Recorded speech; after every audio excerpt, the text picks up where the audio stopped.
Hey, Gary Hess and Gary Criswell here, and we are at Hermitage, a very chilly Hermitage, where the Panthers tonight pretty much dominated Henrico 40-14, advancing in the playoffs. The Panthers looked really, really good on both sides of the ball. Yeah, they dominated the first half statistically, except for the penalty category, where they amassed 163 yards in penalty, and it sent them back a little bit, but they built a 2-touchdown lead against a stout Henrico defense that was everything as they advertised, but with Rashad Robinson back in control and really dominating the offense, the way he handled it, some timely passing routes, a lot of plays designed before the snap, which is unusual for Hermitage. With him running the ball, they were able to, establish their offense, and then Jonte Wilson kicked it in the second half with a really brilliant performance, and it turned out to be a very, very solid Hermitage victory. Right, and the defense just shut down the Henrico offense. Absolutely, and well scouted, well prepared, and as Coach Kane pointed out, the fact they were able to play two misdirection offenses in consecutive weeks helped them a lot. Imagine that, the Colonial District schedule helping Hermitage win in November.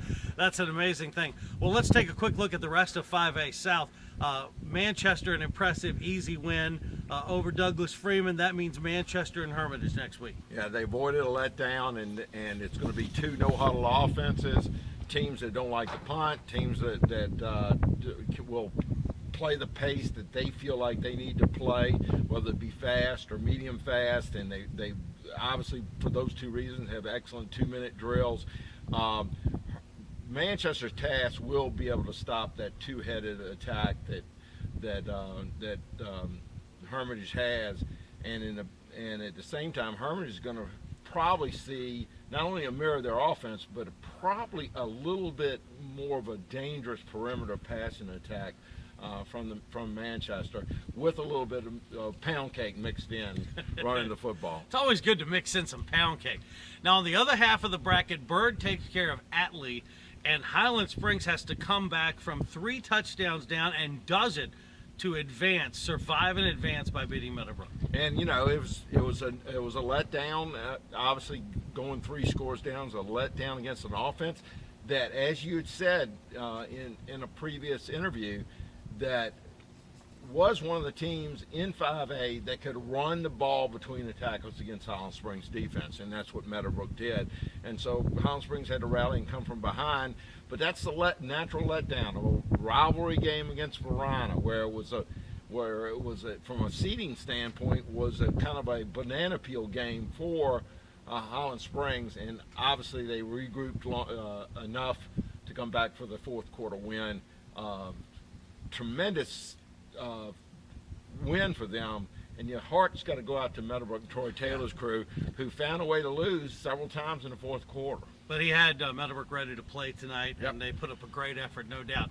So next week you've got Hermitage against Manchester, and you've got Byrd against Highland Springs. 5A South's going to be just incredibly huge from here on out. Now in Division 6, Thomasdale goes triple overtime and wins. Cosby goes overtime to upset Forest Park, and James River stuns C.D. Hilton. So the Dominion District has 4 teams advance. Think about that for a second. There you go. 4 teams advance. And actually, you throw in Monica, and that's 5 teams. That's right. Advancing. That's right. So, well done by those teams.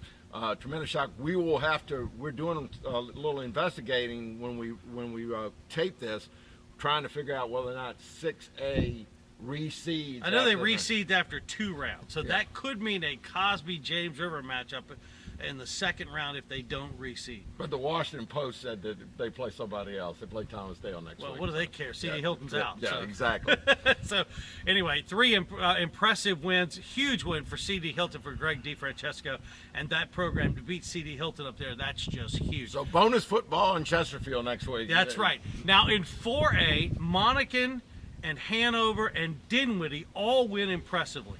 And you had to feel good about Hanover at home and Dinwiddie from that standpoint. Monacan was kind of a wild card, but we also, on paper, all 3 of those teams were solid favorites, and they held serve. So there you go. The playoffs are off and running, and and plenty of local teams did very well. And we'll be back next weekend to document the next round of the playoffs right here on Fox Sports 910 and FoxSportsRichmond.com.